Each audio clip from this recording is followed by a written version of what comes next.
ಶ್ರೀ ಗಣಪತಿ ಶಾರದಾ ಗುರುಭ್ಯೋ ನಮಃ. ವಸುದೇವ ಸುತಂ ದೇವಂ ಕಂಸಚಾಣೂರಮರ್ದನಂ ದೇವಕಿ ಪರಮಾನಂದಂ ಕೃಷ್ಣಂ ವಂದೇ ಜಗದ್ಗುರುಂ. ಶ್ರೋತೃಗಳಿಗೆ ಶ್ರೀಮದ್ ಭಾಗವತ ಮಹಾತ್ಮೆಯಲ್ಲಿ ಸಪ್ತಾಹ ಯಜ್ಞದ ವಿಧಿ ಎಂಬ 6ನೆಯ ಅಧ್ಯಾಯಕ್ಕೆ ಸ್ವಾಗತ. ಬ್ರಹ್ಮಪುತ್ರರಾದ ಸನಕಾದಿ ಮುನಿಕುಮಾರರು ಹೇಳಿದರು, ಈಗ ನಾವು ನಿಮಗೆ ಸಪ್ತಾಹ ಶ್ರವಣದ ವಿಧಿಯನ್ನು ನಿರೂಪಣೆ ಮಾಡುವೆವು. ಸಾಮಾನ್ಯವಾಗಿ ಜನರ ಸಹಾಯ ಮತ್ತು ಧನ ಬಲಗಳಿಂದಲೇ ಈ ವಿಧಿಯನ್ನು ನೆರವೇರಿಸಲು ಸಾಧ್ಯವಾಗುವುದು. ಮೊದಲು ಪ್ರಯತ್ನಪೂರ್ವಕವಾಗಿ ಜ್ಯೋತಿಷ್ಕರನ್ನು ಕರೆಯಿಸಿ ಒಳ್ಳೆಯ ಮುಹೂರ್ತವನ್ನು ಕೇಳಿ ತಿಳಿದುಕೊಳ್ಳಬೇಕು ಮತ್ತು ವಿವಾಹವನ್ನು ಮಾಡುವುದಕ್ಕೆ ಎಷ್ಟು ಹಣ ಬೇಕಾಗುತ್ತದೆಯೋ ಅಷ್ಟೇ ಹಣದ ವ್ಯವಸ್ಥೆಯನ್ನು ಈ ಉತ್ಸವಕ್ಕೂ ಮಾಡಿಕೊಳ್ಳಬೇಕು.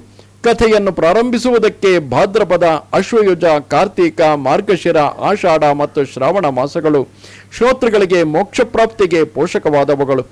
ಇವುಗಳಲ್ಲಿಯೂ ಅಧಿಕ ಮಾಸ, ಕುಹುಯೋಗವುಳ್ಳ ದಿನ ಮುಂತಾದವುಗಳನ್ನು ವರ್ಜಿಸಬೇಕು. ಉತ್ಸಾಹಿಗಳಾದ ಇತರ ಜನರನ್ನು ಸಹಾಯಕರನ್ನಾಗಿ ಸೇರಿಸಿಕೊಳ್ಳಬೇಕು ಮತ್ತು ಕಥಾಶ್ರವಣ ನಡೆಯುತ್ತದೆ. ನೀವು ಕುಟುಂಬ ಪರಿವಾರ ಸಮೇತ ಇದಕ್ಕೆ ದಯಮಾಡಿಸಬೇಕು ಎಂದು ದೇಶಾಂತರಗಳಿಗೂ ಪ್ರಯತ್ನಪೂರ್ವಕವಾಗಿ ಸಮಾಚಾರವನ್ನು ಕಳುಹಿಸಬೇಕು. ಭಗವಂತನ ಕಥೆ ಮತ್ತು ಸಂಕೀರ್ತನೆಗಳಿಗೆ ದೂರವಾಗಿರುವ ಸ್ತ್ರೀಯರು, ಶೂದ್ರರು ಮುಂತಾದವರಿಗೂ ಇದು ತಿಳಿಯುವಂತೆ ಏರ್ಪಡಿಸಬೇಕು. ಬೇರೆ ಬೇರೆ ದೇಶಗಳಲ್ಲಿ ವಿರಕ್ತರು, ಹರಿಕೀರ್ತನೆಯಲ್ಲಿ ಆಸಕ್ತಿಯುಳ್ಳವರು ಆದ ಯಾವ ವಿಷ್ಣು ಭಕ್ತರುಂಟೋ ಅವರಿಗೆ ಅವಶ್ಯವಾಗಿ ಆಹ್ವಾನ ಪತ್ರಗಳನ್ನು ಕಳುಹಿಸಬೇಕು. ಆ ಪತ್ರದ ಒಕ್ಕಣೆ ಹೀಗಿರಬೇಕು: ಎಲೈ ಮಹನೀಯರೇ, 7 ದಿವಸಗಳ ಕಾಲ ಬಹಳ ದುರ್ಲಭವಾದ ಸತ್ಪುರುಷರ ಸಭೆ ಸೇರುವುದು ಮತ್ತು ಅಪೂರ್ವದ ಸಮಯವಾಗಿ ಶ್ರೀಮದ್ ಭಾಗವತದ ಕಥಾಪ್ರವಚನವು ನಡೆಯುವುದು.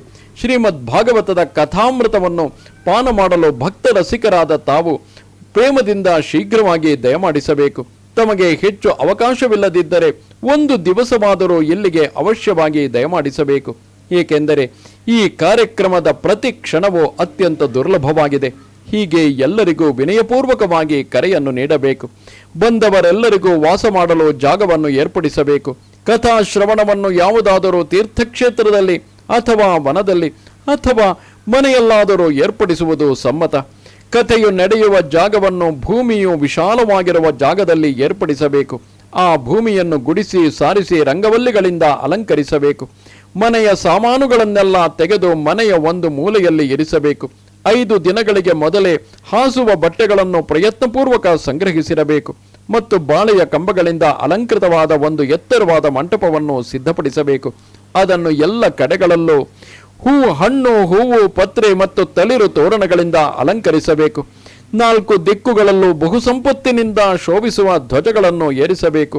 ಆ ಮಂಟಪದಲ್ಲಿ ಸ್ವಲ್ಪ ಎತ್ತರವಾದ ಜಾಗದಲ್ಲಿ ವಿಸ್ತಾರವಾಗಿ 7 ಲೋಕಗಳ ರಚನೆಯನ್ನು ಕಲ್ಪಿಸಿ ಅಲ್ಲಿ ವಿರಕ್ತರಾದ ಬ್ರಾಹ್ಮಣರನ್ನು ಕರೆದು ಕೂರಿಸಬೇಕು. ಅವರಿಗೆ ಪೂರ್ವಭಾವಿಯಾಗಿಯೇ ಯಥೋಚಿತವಾದ ಪೀಠವನ್ನು ಏರ್ಪಡಿಸಬೇಕು. ಪ್ರವಚನಕಾರನು ಉತ್ತರಾಭಿಮುಖವಾಗಿದ್ದರೆ ಮುಖ್ಯ ಶ್ರೋತೃವು ಪೂರ್ವಾಭಿಮುಖವಾಗಿರಬೇಕು. ಪ್ರವಚನಕಾರನು ಪೂರ್ವಾಭಿಮುಖನಾಗಿದ್ದರೆ ಮುಖ್ಯ ಶ್ರೋತೃವು ಉತ್ತರಾಭಿಮುಖವಾಗಿರಬೇಕು.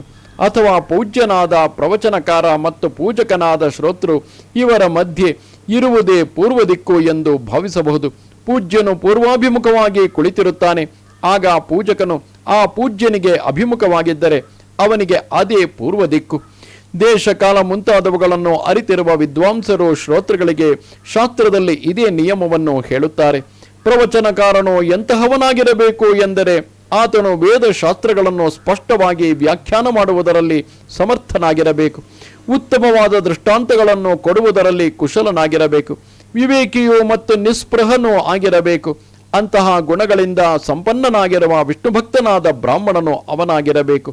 ಪಂಡಿತರೇ ಆಗಿದ್ದರೂ ಕೂಡ ಯಾರು ಅನೇಕ ಧರ್ಮಗಳ ಬಗೆಗೆ ಭ್ರಮೆಯನ್ನು ಹೊಂದಿದ್ದಾರೋ, ಸ್ತ್ರೀಲಂಪಟರಾಗಿದ್ದಾರೋ, ಪಾಷಂಡ ಮತದ ಪರವಾಗಿ ವಾದಿಸುತ್ತಾರೋ ಅಂತಹವರನ್ನು ಶ್ರೀಮದ್ ಭಾಗವತದ ಪ್ರವಚನಕ್ಕೆ ನಿಯೋಜಿಸಬಾರದು. ಪ್ರವಚನಕಾರನ ಹತ್ತಿರದಲ್ಲಿ ಅವನ ಸಹಾಯಕ್ಕಾಗಿ ಅಂತಹವನೇ ಆದ ಒಬ್ಬ ವಿದ್ವಾಂಸನನ್ನು ನೇಮಿಸಬೇಕು. ಅವನು ಎಲ್ಲ ಬಗೆಯ ಸಂಶಯಗಳನ್ನು ಹೋಗಲಾಡಿಸುವುದರಲ್ಲಿ ಸಮರ್ಥನಾಗಿರಬೇಕು. ಜನರಿಗೆ ಬೋಧನೆ ಮಾಡುವುದರಲ್ಲಿ ಆಸಕ್ತನಾಗಿ ಕುಶಲನಾಗಿರಬೇಕು. ಕಥೆಯನ್ನು ಪ್ರಾರಂಭಿಸುವುದಕ್ಕೆ ಹಿಂದಿನ ದಿನವೇ ವ್ರತ ಸ್ವೀಕಾರ ಪ್ರವಚನಕಾರನು ಕ್ಷೌರ ಮಾಡಿಸಿಕೊಳ್ಳಬೇಕು ಮತ್ತು ಅರುಣೋದಯ ಸಮಯದಲ್ಲಿ ಶೌಚಾನಂತರ ಚೆನ್ನಾಗಿ ಸ್ನಾನ ಮಾಡಬೇಕು. ಆತನು ಸಂಧ್ಯಾವಂದನೆಯೇ ಮುಂತಾದ ತನ್ನ ನಿತ್ಯ ಕರ್ಮಗಳನ್ನು ಪ್ರಯತ್ನಪೂರ್ವಕ ಸಂಕ್ಷೇಪವಾಗಿ ಮುಗಿಸಿಕೊಂಡು ಕಥೆಗೆ ಒದಗಬಹುದಾದ ವಿಘ್ನಗಳ ಪರಿಹಾರಕ್ಕಾಗಿ ಗಣಪತಿಯನ್ನು ಪೂಜೆ ಮಾಡಬೇಕು. ಅನಂತರ ಪಿತೃಗಣಗಳನ್ನು ಕುರಿತು ತರ್ಪಣ ಕೊಟ್ಟು ಹಿಂದಿನ ಪಾಪಗಳ ಶುದ್ಧಿಗೋಸ್ಕರ ಪ್ರಾಯಶ್ಚಿತ್ತ ಮಾಡಿಕೊಳ್ಳಬೇಕು. ಒಂದು ಮಂಡಲವನ್ನು ರಚಿಸಿ ಅದರಲ್ಲಿ ಶ್ರೀಹರಿಯನ್ನು ಪ್ರತಿಷ್ಠೆ ಮಾಡಬೇಕು ಮತ್ತು ಶ್ರೀ ಕೃಷ್ಣ ಪರಮಾತ್ಮನನ್ನು ಕುರಿತು ಮಂತ್ರೋಚ್ಚಾರಣ ಪೂರ್ವಕವಾಗಿ ಷೋಡಶೋಪಚಾರ ಪೂಜೆಯನ್ನು ಆಚರಿಸಿ ಪ್ರದಕ್ಷಿಣ ನಮಸ್ಕಾರಗಳನ್ನು ಮಾಡಿ ಹೀಗೆ ಪ್ರಾರ್ಥಿಸಬೇಕು. ಎಲೈ ದಯಾನಿಧಿಯೇ, ಸಂಸಾರ ಸಾಗರದಲ್ಲಿ ಮುಳುಗಿರುವ ದೀನನು ನಾನು. ಕರ್ಮಗಳ ಮೋಹವೆಂಬ ಮೊಸಳೆಯ ಹಿಡಿತಕ್ಕೆ ಸಿಕ್ಕಿಬಿದ್ದಿದ್ದೇನೆ. ಈ ಸಾಗರದ ದೆಸೆಯಿಂದ ನನ್ನನ್ನು ಪಾರು ಮಾಡಯ್ಯ. ಅನಂತರ ಶ್ರೀಮದ್ ಭಾಗವತಕ್ಕೂ ಧೂಪ ದೀಪಾದಿ ಪೂಜಾ ಸಾಮಗ್ರಿಗಳಿಂದ ಅತ್ಯಂತ ಉತ್ಸಾಹ ಪ್ರೀತಿಪೂರ್ವಕವಾಗಿ ವಿಧಿ ಪ್ರಕಾರ ಪೂಜೆ ಮಾಡಬೇಕು. ಮತ್ತೆ ಆ ಪುಸ್ತಕದ ಮುಂದೆ ತೆಂಗಿನಕಾಯಿಯನ್ನು ಅಥವಾ ಬಿಲ್ವ ಫಲವನ್ನು ಇರಿಸಿ ನಮಸ್ಕರಿಸಿ ಪ್ರಸನ್ನವಾದ ಮನಸ್ಸಿನಿಂದ ಈ ರೀತಿ ಸ್ತುತಿಸಬೇಕು. ಹೇ ನಾಥ, ಶ್ರೀಮದ್ ಭಾಗವತ ರೂಪದಲ್ಲಿರುವ ಸಾಕ್ಷಾತ್ ಶ್ರೀಕೃಷ್ಣ ಪರಮಾತ್ಮನೇ ಆಗಿ ನೀನು ಬೆಳಗುತ್ತಿದ್ದೀಯೇ. ಭವಸಾಗರದಿಂದ ಪಾರಾಗಲು ನಿನ್ನನ್ನು ಶರಣು ಹೊಂದುತ್ತೇನೆ. ನನ್ನ ಈ ಮನೋರಥವನ್ನು ಯಾವ ವಿಘ್ನ ಬಾಧೆಯೋ ಆಗದಂತೆ ಸಾಂಗೋಪಾಂಗವಾಗಿ ನೆರವೇರಿಸಯ್ಯ. ನಾನು ನಿನ್ನ ದಾಸನಯ್ಯ ಕೇಶವ. ಹೀಗೆ ದೈನ್ಯದ ಮಾತುಗಳನ್ನು ಹೇಳಿ ಮತ್ತೆ ಪ್ರವಚನಕಾರನನ್ನು ಪೂಜಿಸಬೇಕು. ಆತನನ್ನು ಸುಂದರವಾದ ವಸ್ತ್ರ ಆಭರಣ ಮುಂತಾದವುಗಳಿಂದ ಅಲಂಕರಿಸಿ ಪೂಜೆಯ ಕೊನೆಯಲ್ಲಿ ಆತನನ್ನು ಸ್ತುತಿಸಬೇಕು. ಎಲೈ ಶುಕರೂಪಿಯಾದ ಜ್ಞಾನಿಶ್ರೇಷ್ಠನೇ, ಉಪದೇಶ ಮಾಡುವುದರಲ್ಲಿ ಕುಶಲನೆ, ಸರ್ವಶಾಸ್ತ್ರ ವಿಶಾರದನೆ, ಈ ಕಥೆಯನ್ನು ಪ್ರಕಾಶಪಡಿಸಿ ಕರುಣೆಯಿಂದ ನನ್ನ ಅಜ್ಞಾನವನ್ನು ತೊಲಗಿಸಯ್ಯ ಎಂದು ಪ್ರಾರ್ಥಿಸಬೇಕು. ಮತ್ತೆ ಆತನ ಮುಂದೆ ತನ್ನ ಮಂಗಳಕ್ಕೋಸ್ಕರ ಪ್ರಸನ್ನತೆಯಿಂದ ನಿಯಮ ಗ್ರಹಣ ಮಾಡಿ 7 ದಿನಗಳವರೆಗೆ ಯಥಾಶಕ್ತಿಯಾಗಿ ಅದನ್ನು ಪಾಲಿಸಬೇಕು. ಕಥೆಗೆ ವಿಘ್ನ ಉಂಟಾಗದಿರಲಿ ಎಂದು 5 ಮಂದಿ ಬ್ರಾಹ್ಮಣರನ್ನು ವರಣ ಮಾಡಬೇಕು. ಅವರು ದ್ವಾದಶಾಕ್ಷರ ಮಹಾಮಂತ್ರದ ಮೂಲಕ ಶ್ರೀ ಭಗವಂತನ ನಾಮಧೇಯಗಳನ್ನು ಜಪಿಸಬೇಕು. ವಿಷ್ಣು ಭಕ್ತರಾದ ಬ್ರಾಹ್ಮಣರನ್ನು ಇತರ ಸಂಕೀರ್ತನಕಾರರನ್ನು ನಮಸ್ಕರಿಸಿ ಪೂಜೆ ಮಾಡಿ ಅವರ ಅನುಮತಿಯನ್ನು ಪಡೆದು ತಾನು ಆಸನವನ್ನು ಅಲಂಕರಿಸಬೇಕು. ಅನಂತರ ಬ್ರಾಹ್ಮಣರಿಗೂ ವಿಷ್ಣು ಭಕ್ತರಾದ ಇತರ ಸಂಕೀರ್ತನಕಾರರಿಗೂ ನಮಸ್ಕಾರ ಮಾಡಿ ಅವರನ್ನು ಆರಾಧಿಸಬೇಕು ಮತ್ತು ಅವರ ಅಪ್ಪಣೆ ಪಡೆದು ತಾನು ಆಸನ ಸ್ವೀಕಾರ ಮಾಡಬೇಕು. ಲೋಕವೇನು, ಧನ ಸಂಪತ್ತೇನು, ಮನೆ ಮಠಗಳೇನು, ಮಡದಿ ಮಕ್ಕಳೇನು ಮುಂತಾದ ಚಿಂತೆಯನ್ನು ಬಿಟ್ಟು ಶುದ್ಧವಾದ ಮನಸ್ಸಿನಿಂದ ಕಥೆಯಲ್ಲಿ ಏಕಾಗ್ರಚಿತ್ತವನ್ನು ಯಾವನು ಇಟ್ಟುಕೊಂಡಿರುತ್ತಾನೋ ಅವನಿಗೆ ಉತ್ತಮವಾದ ಫಲವು ಸಿಕ್ಕುವುದು. ಧೀಮಂತನಾದ ಪ್ರವಚನಕಾರನು ಸೂರ್ಯೋದಯದಿಂದ ಪ್ರಾರಂಭ ಮಾಡಿ 3:30 ಪ್ರಹರ ಕಾಲದವರೆಗೆ ಧೀರವಾದ ಕಂಠದಿಂದ ಕಥಾವಾಚನ ಮಾಡಬೇಕು. ಮಧ್ಯಾಹ್ನದಲ್ಲಿ 2 ಗಳಿಗೆಯವರೆಗೆ ವಾಚನವನ್ನು ನಿಲ್ಲಿಸಬೇಕು. ಆ ಸಮಯದಲ್ಲಿ ವಿಷ್ಣು ಭಕ್ತರು ಆ ಕಥೆಯ ಪ್ರಸಂಗಕ್ಕೆ ಅನುಗುಣವಾಗಿ ಭಗವಂತನ ಗುಣಗಳನ್ನು ಕೀರ್ತನೆ ಮಾಡುತ್ತಿರಬೇಕು. ವ್ಯರ್ಥವಾದ ಮಾತುಗಳನ್ನು ಆಡುತ್ತಿರಬಾರದು. ಕಥಾಶ್ರವಣ ಕೀರ್ತನ ಸಮಯಗಳಲ್ಲಿ ಮಲಮೂತ್ರ ವಿಸರ್ಜನೆಯನ್ನು ಹತೋಟಿಯಲ್ಲಿ ಇಟ್ಟುಕೊಳ್ಳುವುದಕ್ಕಾಗಿ ಲಘುವಾಗಿ ಮತ್ತು ಮಿತ ಪ್ರಮಾಣದಲ್ಲಿ ಆಹಾರವನ್ನು ಸೇವಿಸುವುದು ಸುಖಕರ. ಒಪ್ಪತ್ತು ಮಾತ್ರ ಊಟ ಮಾಡುವುದು ಮತ್ತು ಆಗಲೂ ಹವಿಷ್ಯಾನ್ನವನ್ನು ಮಾತ್ರ ಸ್ವೀಕರಿಸುವುದು ಶ್ರೇಷ್ಠ.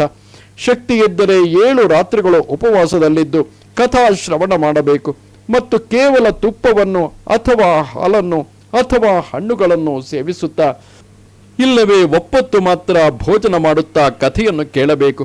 ಈ ಆಹಾರ ನಿಯಮದಲ್ಲಿ ಯಾವುದನ್ನು ಅನುಸರಿಸಲು ಸಾಧ್ಯವೋ ಅದನ್ನು ಅನುಸರಿಸುತ್ತಾ ಕಥಾಶ್ರವಣ ಮಾಡಬೇಕು. ಊಟ ಮಾಡುವುದರಿಂದಲೇ ಕಥಾಶ್ರವಣಕ್ಕೆ ಸಹಾಯಕವಾಗುವ ಪಕ್ಷದಲ್ಲಿ ಆಗ ಉಪವಾಸ ಮಾಡುವುದಕ್ಕಿಂತಲೂ ಊಟ ಮಾಡುವುದೇ ಶ್ರೇಷ್ಠ.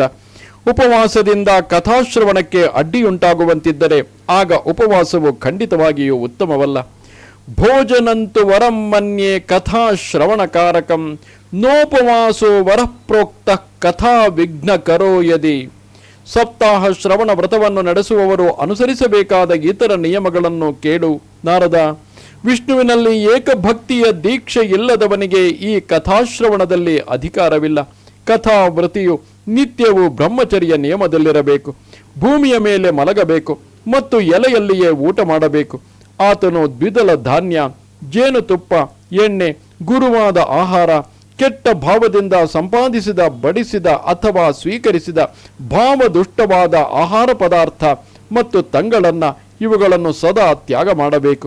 ಕಾಮ, ಕ್ರೋಧ, ಮದ, ಮಾನ, ಆತ್ಸರ್ಯ, ಲೋಭ, ಮೋಹ, ದಂಭ, ದ್ವೇಷ ಇವುಗಳಿಂದ ದೂರವಾಗಿರಬೇಕು.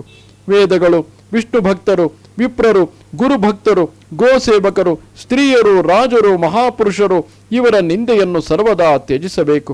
ರಜಸ್ವಲೆಯರು, ಚಂಡಾಲರು, ಮ್ಲೇಚ್ಛರು, ಪತಿತರು, ಸಂಸ್ಕಾರಹೀನರು, ವ್ರತಭ್ರಷ್ಟರು, ಬ್ರಹ್ಮದ್ವೇಷಿಗಳು, ವೈದಿಕ ಮತಕ್ಕೆ ಹೊರಗಾದವರು ಇವರೊಡನೆ ಮಾತನಾಡಬಾರದು. ಸತ್ಯ, ಶೌಚ, ದಯೆ, ಮೌನ, ರುಜುತ್ವ, ವಿನಯ, ಉದಾರವಾದ ಮನಸ್ಸು ಇವುಗಳಿಂದ ಕೂಡಿರಬೇಕು. ಬಡತನವುಳ್ಳವನು, ಕ್ಷಯ ಅಥವಾ ಇತರ ರೋಗಗಳಿಂದ ಪೀಡಿತನಾದವನು, ಭಾಗ್ಯಹೀನ, ಪಾಪಕರ್ಮಿ, ಸಂತಾನಹೀನ ಮತ್ತು ಮೋಕ್ಷವನ್ನು ಬಯಸುವವನು ಇವರೆಲ್ಲರೂ ಈ ಕಥೆಯನ್ನು ಕೇಳಬೇಕು. ರಜಸ್ಸು ತಡೆಹಿಡಿಯಲ್ಪಟ್ಟ ಹೆಂಗಸು, ಒಂದೇ ಒಂದು ಸಂತಾನವಾಗಿ ಸಂತತಿ ತಡೆಹಿಡಿಯಲ್ಪಟ್ಟ ಹೆಂಗಸು, ಹುಟ್ಟಿದೊಡನೆಯೇ ಸಾಯುವ ಮಕ್ಕಳುಳ್ಳವಳು, ಗರ್ಭಸ್ರಾವ ಆದವಳು ಇವರು ಪ್ರಯತ್ನಪೂರ್ವಕವಾಗಿ ಈ ಕಥೆಯನ್ನು ಕೇಳಬೇಕು. ವಿಧಿಪೂರ್ವಕವಾಗಿ ಕಥಾಶ್ರವಣ ಮಾಡಿದರೆ ಇವರೆಲ್ಲರಿಗೂ ಅಕ್ಷಯವಾದ ಫಲದ ಪ್ರಾಪ್ತಿಯಾಗುತ್ತದೆ. ಈ ಅತ್ಯುತ್ತಮವಾದ ದಿವ್ಯ ಕಥೆಯು ಕೋಟಿ ಯಜ್ಞಗಳ ಫಲವನ್ನು ನೀಡುತ್ತದೆ. ಈ ರೀತಿಯಲ್ಲಿ ವ್ರತದ ವಿಧಿಗಳನ್ನು ಪಾಲಿಸಿ ಕೊನೆಗೆ ವ್ರತದ ಉದ್ಯಾಪನೆಯನ್ನು ಮಾಡಬೇಕು. ಫಲಾಪೇಕ್ಷೆಯಿಂದ ಈ ಸಪ್ತಾಹ ವ್ರತವನ್ನು ಆಚರಿಸುವವನು ಜನ್ಮಾಷ್ಟಮಿ ವ್ರತದ ಉದ್ಯಾಪನೆಯಂತೆಯೇ ಇದರ ಉದ್ಯಾಪನೆಯನ್ನು ಮಾಡಬೇಕು. ಆದರೆ ಫಲಾಪೇಕ್ಷೆಯಿಲ್ಲದ ವಿರಕ್ತ ಭಕ್ತರಿಗೆ ಈ ಉದ್ಯಾಪನೆಯು ಕಡ್ಡಾಯವಲ್ಲ. ಅವರು ಕಥಾಶ್ರವಣದಿಂದಲೇ ಪವಿತ್ರರಾಗಿ ಬಿಟ್ಟಿರುತ್ತಾರೆ, ಏಕೆಂದರೆ ಅವರು ನಿಷ್ಕಾಮಿಗಳಾದ ವಿಷ್ಣು ಭಕ್ತರು. ಹೀಗೆ ಸಪ್ತಾಹ ಯಜ್ಞವು ಸಮಾಪ್ತವಾದ ನಂತರ ಶ್ರೋತೃಗಳು ಶ್ರೀಮದ್ ಭಾಗವತ ಪುಸ್ತಕವನ್ನು ಮತ್ತು ಪ್ರವಚನಕಾರನನ್ನು ಅತ್ಯಂತ ಭಕ್ತಿಯಿಂದ ಪೂಜಿಸಬೇಕು. ಅನಂತರ ಪ್ರವಚನಕಾರನು ಶ್ರೋತೃಗಳಿಗೆ ಪ್ರಸಾದ, ತುಳಸಿ, ಪುಷ್ಪಮಾಲೆ ಇವುಗಳನ್ನು ಮುಂತಾದವುಗಳನ್ನು ಅನುಗ್ರಹಿಸಬೇಕು. ಆಮೇಲೆ ಎಲ್ಲರೂ ಮೃದಂಗ, ತಾಳ, ಮದ್ದಳೆಗಳ ಇಂಪಾದ ಧ್ವನಿಯೊಡನೆ ಸಂಕೀರ್ತನೆ ಮಾಡಬೇಕು. ಜಯ ಜಯ ನಮೋ ನಮಃ ಎಂಬ ಧ್ವನಿಗಳೊಡನೆ ಶಂಖಧ್ವನಿಯನ್ನು ಮಾಡಿ ಬ್ರಾಹ್ಮಣರಿಗೂ ಯಾಚಕರಿಗೂ ಅನ್ನದಾನ ಮಾಡಬೇಕು. ಶ್ರೋತೃವು ವಿರಕ್ತರಾಗಿದ್ದರೆ ಮಾರನೇ ದಿನ ಕರ್ಮಶಾಂತಿಗಾಗಿ ಗೀತಾ ಪಾರಾಯಣ ಮಾಡಬೇಕು. ಗೃಹಸ್ಥನಾಗಿದ್ದರೆ ಹೋಮ ಮಾಡಬೇಕು. ಆ ಹೋಮದಲ್ಲಿ ದಶಮ ಸ್ಕಂಧದ ಒಂದೊಂದು ಶ್ಲೋಕವನ್ನು ಪಠಿಸಿ ವಿಧಿಪೂರ್ವಕವಾಗಿ ಪಾಯಸ, ಜೇನುತುಪ್ಪ, ತುಪ್ಪ, ಎಳ್ಳು, ಅನ್ನ, ಎಳ್ಳನ್ನ ಇತ್ಯಾದಿಗಳಿಂದ ಆಹುತಿ ಕೊಡಬೇಕು. ಅಥವಾ ಏಕಾಗ್ರ ಚಿತ್ತದಿಂದ ಗಾಯತ್ರಿ ಮಂತ್ರದಿಂದ ಹೋಮ ಮಾಡಬೇಕು. ಏಕೆಂದರೆ ಶ್ರೀಮದ್ ಭಾಗವತ ಮಹಾಪುರಾಣವು ತಾತ್ವಿಕವಾಗಿ ಗಾಯತ್ರಿಮಯವಾಗಿ ಗಾಯತ್ರಿ ಸ್ವರೂಪವೇ ಆಗಿದೆ. ಹೋಮ ಮಾಡುವ ಶಕ್ತಿ ಇಲ್ಲದಿದ್ದರೆ ಹೋಮ ಫಲವು ಸಿದ್ಧಿಯಾಗುವುದಕ್ಕೋಸ್ಕರ ಹೋಮ ದ್ರವ್ಯಗಳ ದಾನವನ್ನು ಮಾಡಬೇಕು. ಸಪ್ತಾಹ ಶ್ರವಣ ಯಜ್ಞದಲ್ಲಿ ಸಂಭವಿಸಿರಬಹುದಾದ ಬಗೆ ಬಗೆಯ ಛಿದ್ರಗಳನ್ನು ದೂರ ಮಾಡಲು ಮತ್ತು ವಿಧಿಯಲ್ಲಿ ಹೆಚ್ಚು ಮತ್ತು ಕಡಿಮೆ ಆಗಿರುವ ದೋಷಗಳನ್ನು ಶಮನಗೊಳಿಸಲು ವಿಷ್ಣು ಸಹಸ್ರನಾಮ ಪಾರಾಯಣವನ್ನು ಮಾಡಬೇಕು. ಅದರಿಂದ ಎಲ್ಲ ಕರ್ಮಗಳು ಸಫಲವಾಗುವವು. ಅದಕ್ಕಿಂತಲೂ ಶ್ರೇಷ್ಠವಾದ ಕರ್ಮವು ಮತ್ತೊಂದು ಇಲ್ಲ. ಅನಂತರ 12 ಮಂದಿ ಬ್ರಾಹ್ಮಣರಿಗೆ ಪಾಯಸ, ಜೇನುತುಪ್ಪ ಇತ್ಯಾದಿಗಳಿಂದ ಭೋಜನ ಮಾಡಿಸಬೇಕು. ವ್ರತದ ಪೂರ್ಣತೆಯನ್ನು ಪಡೆಯುವುದಕ್ಕಾಗಿ ಗೋದಾನ, ಸುವರ್ಣದಾನಗಳನ್ನು ಮಾಡಬೇಕು. ಶಕ್ತಿ ಇದ್ದ ಪಕ್ಷದಲ್ಲಿ 3 ತೊಲ ಸುವರ್ಣದಿಂದ ಒಂದು ಸಿಂಹಾಸನವನ್ನು ಮಾಡಿಸಿ ಅದರಲ್ಲಿ ಸುಂದರವಾದ ಅಕ್ಷರಗಳಿಂದ ಬರೆಯಲ್ಪಟ್ಟಿರುವ ಶ್ರೀಮದ್ ಭಾಗವತ ಗ್ರಂಥವನ್ನು ಇರಿಸಿ ಆವಾಹನಾದಿ ಷೋಡಶೋಪಚಾರ ಪೂಜೆಗಳನ್ನು ಸಲ್ಲಿಸಿ ದಕ್ಷಿಣಾ ಸಹಿತವಾಗಿ ವಸ್ತ್ರಭೂಷಣ ಗಂಧಾದಿಗಳಿಂದ ಪೂಜಿಸಲ್ಪಟ್ಟ ಜಿತೇಂದ್ರಿಯನಾದ ಆಚಾರ್ಯನಿಗೆ ಸಮರ್ಪಿಸಿದರೆ ಹಾಗೆ ದಾನ ಮಾಡಿದ ಧನ್ಯನಾದ ದಾತೃವು ಭವಬಂಧನಗಳಿಂದ ಬಿಡುಗಡೆ ಹೊಂದುವನು. ಹೀಗೆ ವಿಧಿಪೂರ್ವಕವಾಗಿ ಆಚರಿಸಿದರೆ ಸಪ್ತಾಹ ಶ್ರವಣವು ಸರ್ವ ಪಾಪಗಳನ್ನು ನಿವೃತ್ತಿ ಮಾಡುವುದು, ಅಭೀಷ್ಟ ಫಲವನ್ನು ಕೊಡುವುದು, ಧರ್ಮ, ಅರ್ಥ, ಕಾಮ, ಮೋಕ್ಷಗಳೆಂಬ 4 ಪುರುಷಾರ್ಥಗಳನ್ನು ಅನುಗ್ರಹಿಸುವ ಸಾಧನ ಇದು ಎಂಬುದರಲ್ಲಿ ಸಂದೇಹವಿಲ್ಲ. ಸನಕಾದಿ ಮುನಿಗಳು ಶ್ರೀಮದ್ ಭಾಗವತ ಮಹಿಮೆಯನ್ನು ಹೀಗೆ ವರ್ಣಿಸಿ ನಾರದರನ್ನು ಕುರಿತು, ಈ ರೀತಿ ನಿನಗೆ ಸಪ್ತಾಹ ಶ್ರವಣದ ವಿಧಿಯನ್ನು ಪೂರ್ಣವಾಗಿ ತಿಳಿಸಿದ್ದೇವೆ. ಈಗ ಇನ್ನೇನನ್ನು ಕೇಳ ಬಯಸುತ್ತೀಯೇ? ಶ್ರೀಮದ್ ಭಾಗವತದಿಂದಲೇ ಭೋಗ ಮತ್ತು ಮೋಕ್ಷ ಎರಡೂ ಕೈಗೆ ಸಿಕ್ಕುತ್ತವೆ ಎಂದು ನಿರೂಪಣೆ ಮಾಡಿದರು. ಸೂತ ಪುರಾಣಿಕರು ಹೇಳುತ್ತಾರೆ, ಹೀಗೆ ಹೇಳಿ ಆ ಮಹಾತ್ಮರು ನಿಯಮಪೂರ್ವಕವಾಗಿ ಶ್ರವಣ ಮಾಡುವ ಎಲ್ಲ ಭೂತಗಳಿಗೂ ಪುಣ್ಯಕರವೂ ಪಾಪ ಪರಿಹಾರಕವೂ ಭುಕ್ತಿ ಮುಕ್ತಿ ಪ್ರದಾಯಕವೂ ಆಗಿರುವ ಶ್ರೀಮದ್ ಭಾಗವತ ಕಥೆಯನ್ನು ಯಥಾವಿಧಿಯಾಗಿ ಪ್ರವಚನ ಮಾಡಿದರು.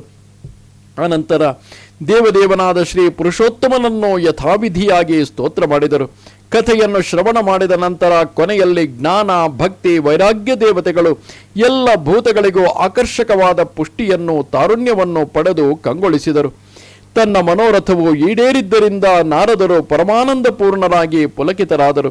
ಭಗವಂತನಿಗೆ ಪ್ರಿಯರಾದ ನಾರದರು ಹೀಗೆ ಕಥೆಯನ್ನು ಕೇಳಿ ಕೃತಕೃತ್ಯರಾಗಿ ಪ್ರೇಮದಿಂದ ಗದ್ಗದವಾದ ಮಾತಿನಿಂದ ಸನಕಾದಿಗಳಿಗೆ ಕೈಜೋಡಿಸಿ ಹೀಗೆ ವಿಜ್ಞಾಪಿಸಿದರು. ಓ ಮಹಾತ್ಮರೇ, ಕರುಣಾಪರರಾದ ನಿಮ್ಮಿಂದ ನಾನು ಧನ್ಯನಾದೆನು. ನಿಮ್ಮಿಂದ ಮಹಾನುಗ್ರಹವಾಯಿತು. ಈಗ ನನಗೆ ಸರ್ವ ಪಾಪಹರನಾದ ಭಗವಾನ್ ಶ್ರೀಹರಿಯ ಪ್ರಾಪ್ತಿಯಾಯಿತು.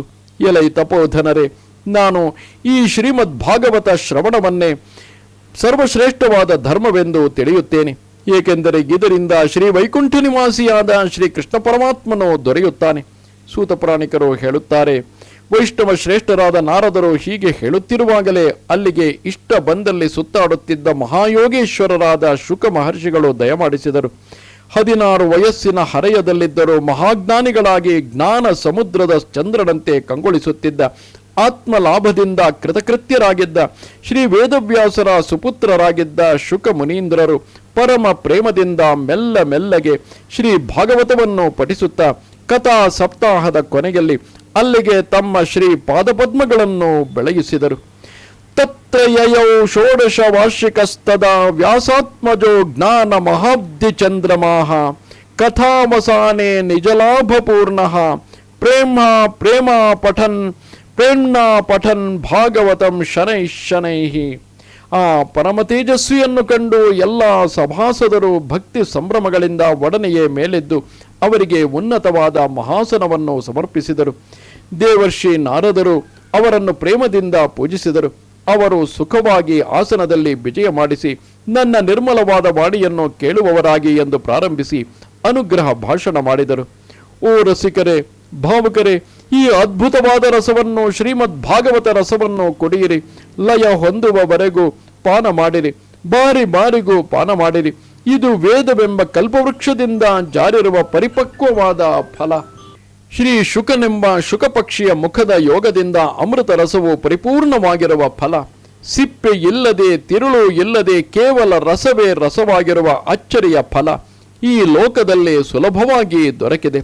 ನಿಗಮಕಲ್ಪತ ರೋಗರ್ಗಲಿತ ಫಲಂ ಶುಕ ಮುಖದಾಮೃತ ಉದ್ರವ ಸಂಯುತಂ ಪಿಬತ ಭಾಗವತಂ ರಸಮಾಲಯಂ ಮುಹುರಹೋ ರಸಿಕಾ ಭುವಿ ಭಾವುಕಾ. ಈ ಶ್ರೀಮದ್ ಭಾಗವತದಲ್ಲಿ ಪರಮ ಧರ್ಮವು ನಿರೂಪಿತವಾಗಿದೆ. ಇದು ಪ್ರತಿಪಾದನೆ ಮಾಡುವ ವಸ್ತು ಮಾತ್ಸರ್ಯರಹಿತರಾದ ಸಜ್ಜನರಿಗೆ ವೇದ್ಯವಾದ ಪರಮ ಸತ್ಯ. ಆಧ್ಯಾತ್ಮಿಕ, ಆಧಿದೈವಿಕ, ಆಧಿಭೌತಿಕಗಳೆಂಬ 3 ತಾಪಗಳನ್ನು ನಿರ್ಮೂಲಗೊಳಿಸುವುದು ಪರಮ ಮಂಗಳಕರವಾದುದು. ಮಹಾಮುನಿಗಳಾದ ವೇದವ್ಯಾಸರೇ ರಚಿಸಿರುವ ಇಂತಹ ಶ್ರೀಮದ್ ಭಾಗವತ ಇರುವಾಗ ಬೇರೆ ಸಾಧನಗಳೇಕೆ? ಸುಕೃತಿಗಳು ಇದನ್ನು ಕೇಳಬೇಕೆಂಬ ಇಚ್ಛೆಯನ್ನು ಪ್ರಕಟಪಡಿಸಿದರೂ ಸಾಕು, ಒಡನೆಯೇ ತತ್ಕ್ಷಣದಲ್ಲೇ ಆ ಭಗವಂತನು ಅವರ ಹೃದಯವನ್ನು ಪ್ರವೇಶಿಸಿ ಅಲ್ಲಿಯೇ ಸೆರೆಹಿಡಿಯಲ್ಪಡುತ್ತಾನೆ. ಧರ್ಮ ಪ್ರೋಜ್ಜಿತ ಕೈತವೋತ್ರ ಪರಮೋ ನಿರ್ಮತ್ಸರಾಣಾಂ ಸತಾಂ ವೇದ್ಯಂ ವಾಸ್ತವಮತ್ರ ವಸ್ತು ಶಿವದಂ ತಾಪತ್ರಯೋನ್ಮೂಲನಂ ಶ್ರೀಮದ್ ಭಾಗವತೆ ಮಹಾಮುನಿಕೃತೆ ಕಿಂವಾ ಪರೈರೀಶ್ವರಃ ಸದ್ಯೋ ಹೃದಯವರುಧ್ಯತೆ ಸುಕೃತಿಭಿ ಶುಶ್ರೂಷುಭಿಸ್ತತ್ಕ್ಷಣಾತ್. ಈ ಶ್ರೀಮದ್ ಭಾಗವತವು ಪುರಾಣಗಳಿಗೆ ಶಿರೋಮಣಿಯಾಗಿರುವ ಮಹಾಪುರಾಣ, ವಿಷ್ಣು ಭಕ್ತರ ಧನವಾಗಿದೆ. ಇದರಲ್ಲಿ ಪರಮಹಂಸರಿಗೆ ಪ್ರಾಪ್ತವಾಗಿರುವ ವಿಶುದ್ಧವಾದ ಜ್ಞಾನವೇ ವರ್ಣಿತವಾಗಿದೆ. ಜ್ಞಾನ, ವೈರಾಗ್ಯ ಮತ್ತು ಭಕ್ತಿಗಳಿಂದ ಕೂಡಿದ ನಿವೃತ್ತಿ ಮಾರ್ಗವನ್ನು ಇಲ್ಲಿ ಪ್ರಕಾಶಪಡಿಸಿದೆ. ಭಕ್ತಿಪೂರ್ವಕವಾಗಿ ಇದರ ಶ್ರವಣ, ಪಾರಾಯಣ ಮತ್ತು ಮನನಗಳಲ್ಲಿ ಆಸಕ್ತನಾದವನು ಮುಕ್ತನಾಗಿ ಬಿಡುತ್ತಾನೆ. ಈ ರಸವು ಸ್ವರ್ಗದಲ್ಲಾಗಲಿ, ಸತ್ಯಲೋಕದಲ್ಲಾಗಲಿ, ಕೈಲಾಸದಲ್ಲಾಗಲಿ, ವೈಕುಂಠದಲ್ಲಾಗಲಿ ಎಲ್ಲಿಯೂ ಇಲ್ಲ. ಆದುದರಿಂದ ಎಲೈ ಭಾಗ್ಯವಂತರೇ, ಇದನ್ನು ಪಾನ ಮಾಡಿರಿ, ಬಿಡಬೇಡಿರಿ, ಖಂಡಿತವಾಗಿಯೂ ಬಿಡಬೇಡಿರಿ. ಸೂತ ಪುರಾಣಿಕರು ಹೇಳುತ್ತಾರೆ, ಬಾದರಾಯಣ ಪುತ್ರರು ಹೀಗೆ ಹೇಳುತ್ತಿರುವಂತೆಯೇ ಸಭೆಯ ಮಧ್ಯದಲ್ಲಿ ಶ್ರೀಹರಿಯೇ ಪ್ರಕಟವಾಗಿ ಬಿಟ್ಟನು.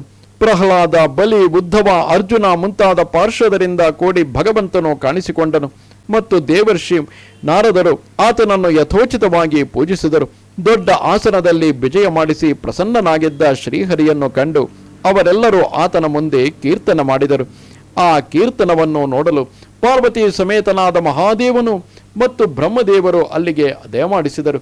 ಆಗ ಪ್ರಾರಂಭವಾಯಿತು ಕೀರ್ತನ. ಅದರಲ್ಲಿ ಪಟುವಾದ ಗತಿಯುಳ್ಳ ಪ್ರಹ್ಲಾದನು ಕೈತಾಳ ಹಾಕತೊಡಗಿದನು. ಉದ್ಧವನು ಕಂಚಿನ ತಾಳವನ್ನು ನುಡಿಸಿದನು. ನಾರದರು ವೀಣೆ ನುಡಿಸುತ್ತಿದ್ದರು. ಸ್ವರ ವಿಜ್ಞಾನ ಕುಶಲನಾದ ಕಾರಣ ಅರ್ಜುನನು ರಾಗಾಲಾಪನೆ ಮಾಡತೊಡಗಿದನು.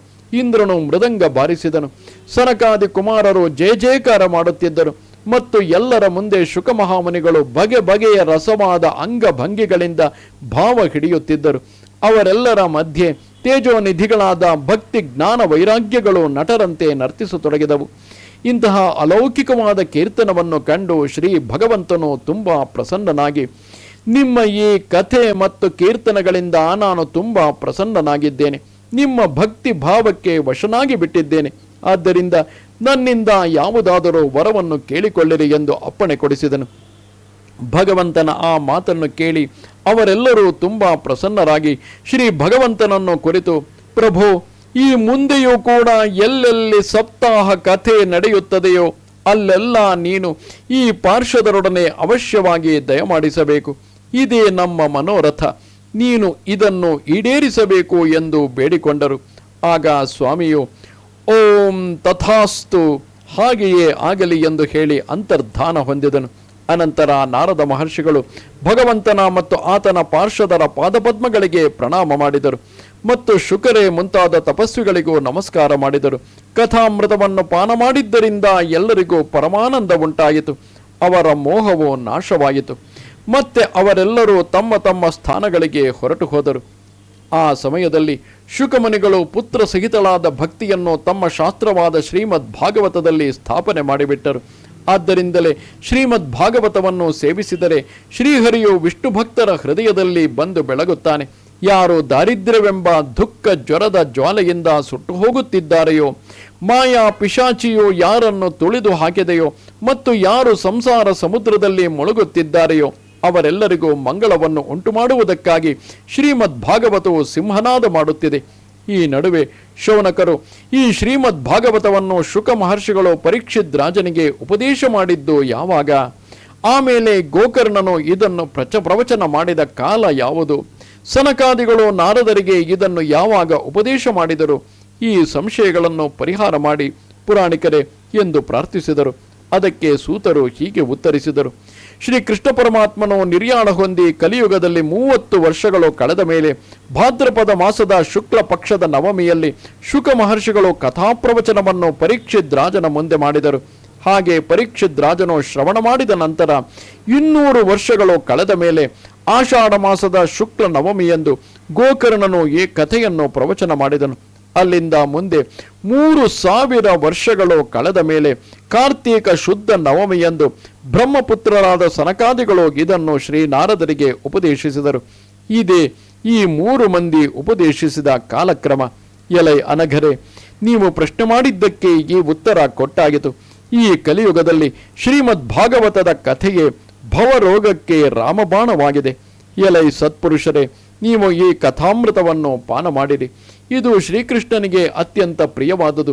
ಸಕಲ ದೋಷಗಳನ್ನು ನಾಶಪಡಿಸುವುದು, ಮುಕ್ತಿಯನ್ನು ಹೊಂದಿಸುವುದಕ್ಕೆ ಏಕಮಾತ್ರ ಕಾರಣವಾದುದು, ಭಕ್ತಿಯ ವಿಲಾಸವನ್ನು ವೃದ್ಧಿಪಡಿಸುವುದು.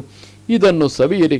ಇತರ ಸಾಧನಗಳನ್ನು ಮತ್ತು ತೀರ್ಥಗಳನ್ನು ಸೇವಿಸುವ ಪಾಡೇಕೆ? ಕೈಯಲ್ಲಿ ಪಾಶವನ್ನು ಹಿಡಿದುಕೊಂಡಿರುವ ತನ್ನ ದೂತರನ್ನು ನೋಡಿ ಯಮಧರ್ಮರಾಜನು ಅವರ ಕಿವಿಯಲ್ಲಿ ಗುಟ್ಟಾಗಿ ಹೀಗೆ ಹೇಳುತ್ತಾನೆ, ಶ್ರೀ ಭಗವಂತನ ಕಥೆಗಳಿಂದ ಯಾರು ಉನ್ಮತ್ತರಾಗಿದ್ದಾರೆಯೋ ಅವರನ್ನು ಬಿಟ್ಟು ಬಿಡಿ. ಇತರರಿಗೆ ದಂಡವನ್ನು ವಿಧಿಸುವ ಶಕ್ತಿ ನನಗುಂಟು, ಆದರೆ ವಿಷ್ಣು ಭಕ್ತರ ಮೇಲೆ ನನಗೆ ಅಧಿಕಾರವಿಲ್ಲ. ಈ ಅಸಾರವಾದ ಸಂಸಾರದಲ್ಲಿ ವಿಷಯಗಳೆಂಬ ವಿಷದ ಆಸಕ್ತಿಯಿಂದ ವ್ಯಾಕುಲವಾದ ಬುದ್ಧಿಯುಳ್ಳ ಎಲೈ ಜನರೇ, ನಿಮ್ಮ ಆತ್ಮಕಲ್ಯಾಣಕ್ಕೋಸ್ಕರ ಅರ್ಧ ಕ್ಷಣ ಕಾಲವಾದರೂ ಶುಕರು ಅನುಗ್ರಹಿಸಿದ ಶ್ರೀ ಭಾಗವತ ಕಥೆಯೆಂಬ ಅನುಭವದ ಅಮೃತವನ್ನು ಪಾನ ಮಾಡಿರಿ. ಎಲೈ ಜನರೇ, ನಿಂದಿತವಾದ ಕಥೆಗಳಿಂದ ಕೂಡಿದ ಕುಮಾರ್ಗದಲ್ಲಿ ವ್ಯರ್ಥವಾಗಿ ಏಕೆ ಅಲೆದಾಡುತ್ತಿದ್ದೀರಿ? ಈ ಕಥೆಯು ಕಿವಿಗೆ ಪ್ರವೇಶ ಮಾಡಿದ್ದರಿಂದಲೇ ಮುಕ್ತಿಯು ದೊರಕುವುದು. ಇದಕ್ಕೆ ಸಾಕ್ಷಿ ಪರೀಕ್ಷಿತ್ ರಾಜ. ಶ್ರೀ ಶುಕ ಮಹರ್ಷಿಗಳು ಪ್ರೇಮರಸ ಪ್ರವಾಹದಲ್ಲಿದ್ದು ಈ ಕಥೆಯನ್ನು ಉಪದೇಶಿಸಿದರು.